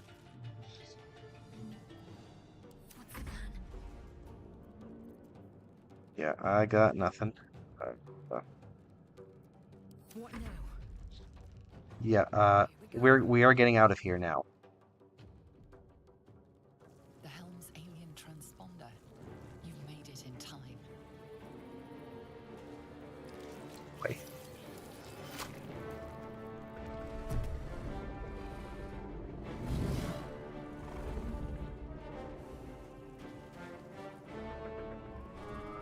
Hi. Oh. Do the plunk. Oh, shoot.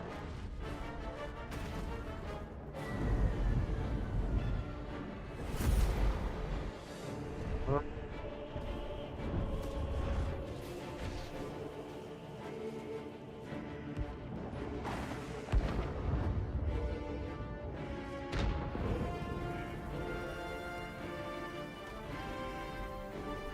On plunk. Do the plunk.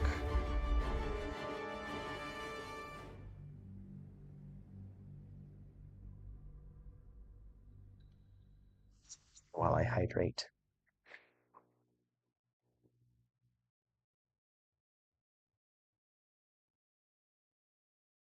Oh boy. Come on. Load for me, baby. Can't be seen. Some criminal acts can be overheard. Hide to reduce noise. Okay, I will log that away in case I ever need it. Alright. Here we be.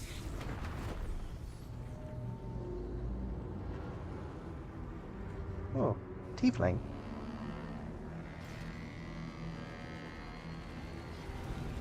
Okay, drow and hobgoblin. Gobos.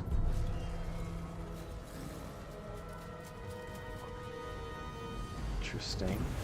Wow. What?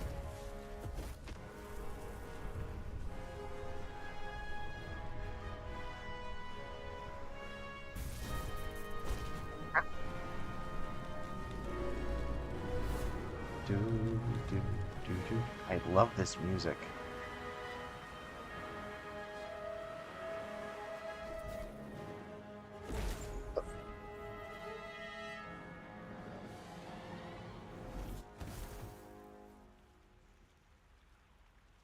Interesting.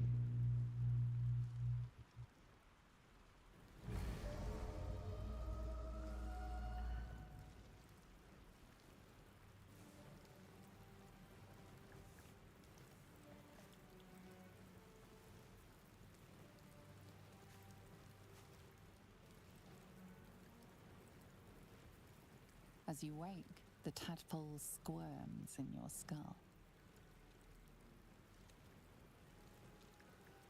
Check yourself for injuries. Other than the infection, you're more or less intact. A miracle, given everything you've been through, but it'll all be for nothing if you don't find help soon. The tadpole is a death sentence, and the clock is ticking. You need a cure. Unique items. Go to your personal chest in camp during a long rest to find some of your unique DLC items. What unique DLC items?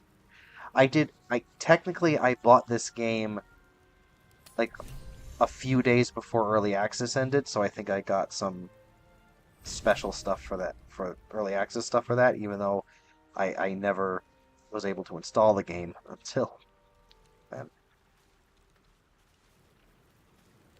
Okay.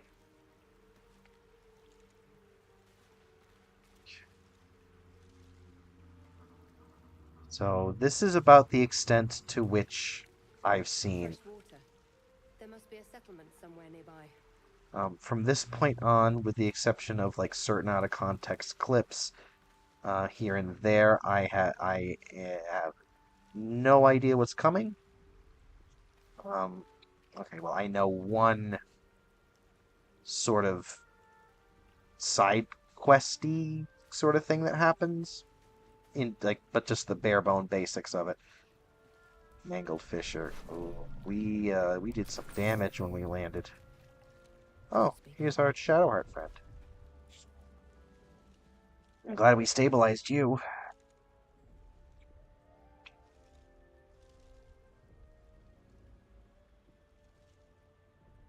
I care more about her. Wake her. You're alive. I'm alive. How is this possible?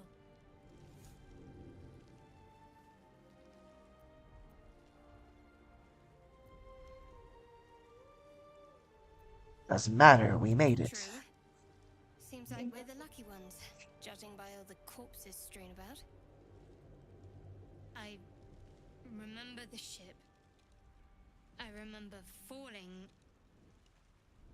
Then nothing. To our gift friend. Sorry. They're all British here. What happened to our gift friend? You might want to reconsider calling her a friend. Looks like she ran off without us. You should look for her. She might be injured or worse. You're more concerned for her than she is for you, clearly. We need to take care of ourselves. First things first. We need supplies, shelter, and most of all, a healer. We might have escaped, but we still have these little monsters in our heads. Do you have any idea where we are? No. I don't recognize this place. But anything's an improvement on where we just came from. You want to stay together, I take it. We need each other. And we both know what's at stake. Can't think of better company. I wouldn't have even questioned it, but they didn't give me a choice of not even questioning it. Alright, let's get moving. One thing. Just before we go. I wanted to thank you again. For freeing me. It would have been all too easy for you to run right past my pod. But you didn't. I'll remember that. Lead the way. Alrighty. Well, you've got a little bit of the band.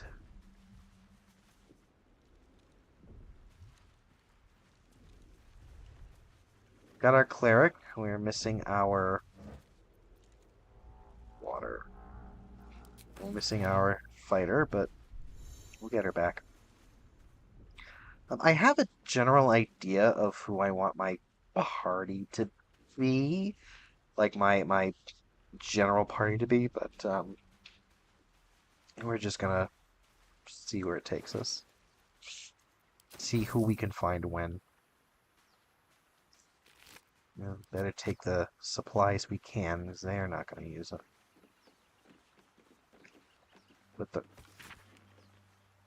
What's this? And we all row with a spray on our necks, and we all row with the spray up on our backs, and we all row with the sea beneath our feet, and the bitch queen stays the storm. Bitch queen. Wave mother, lash us to the prow. Wave mother, we ask to sail your skirt, if you allow. Wave mother, sink us if you will. Wave mother, our skulls are yours with brine and sand to fill. Souls away and anchors still, the wind won't move without the bitch queen's will. We wait gladly years and days till the bitch queen brings the waves. Hey ho, she told us so. Hey ho, she told us so. Okay. Shanties of the bitch queen. Alright. I mean, books, camp supplies. You can read books, camp supplies, collect food and drinks. You'll need them to restore your health and resources for taking a long rest. That is new to this game. There's no such camp supplies mechanic in 5e, at least not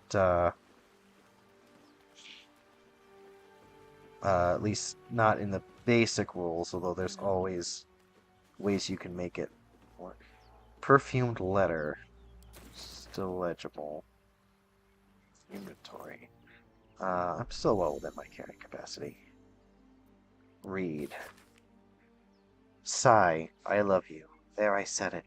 And if you meet me tomorrow, I'll say it again and again. and keep on saying it till we're old and gray. So let's do it. Let's go to Baldur's Gate.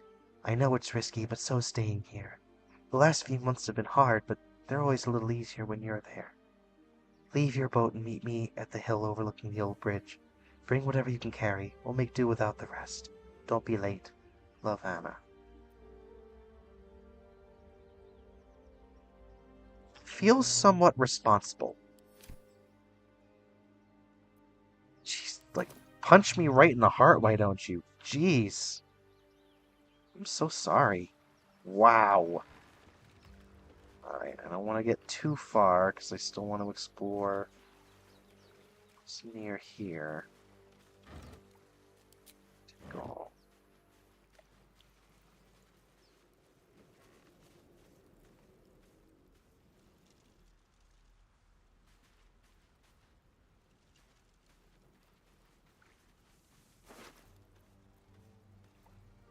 Fish. Time to press ahead.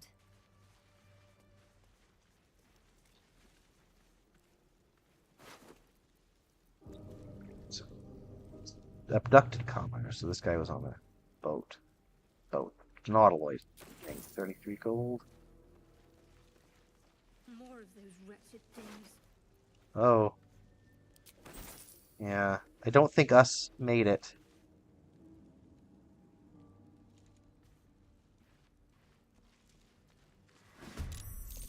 Oh, commence battle. Okay. Yeah.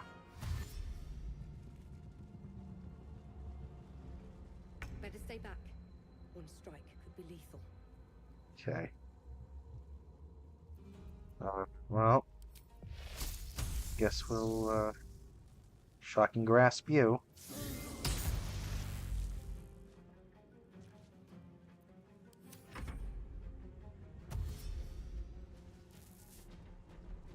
They're already at half health, so it's still not, I'm gonna Sacred Flame.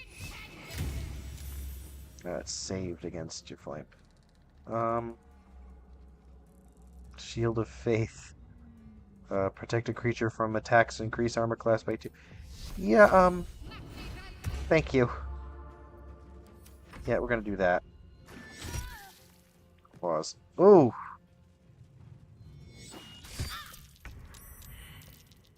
Oh, don't tell me I die here.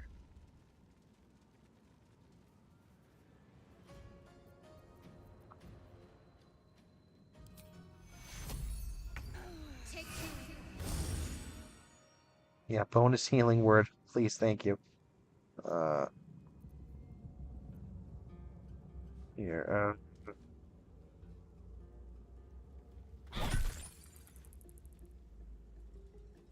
Ouch. Oh boy. Fading fast.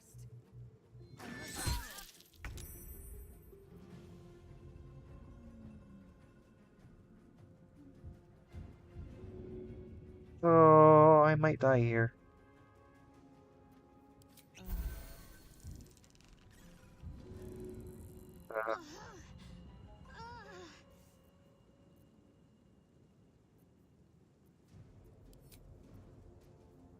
It was a full action, wasn't it? Oh, bonus action.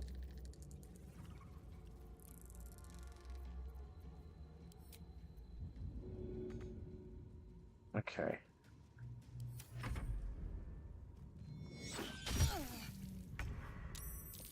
Okay. Oh, heck. Well. Ha ha ha.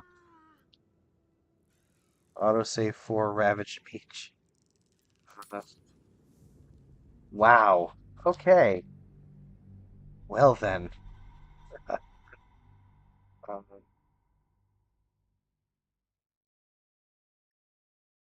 well then. That was interesting. I was not expecting that. Oh my goodness. Okay, well,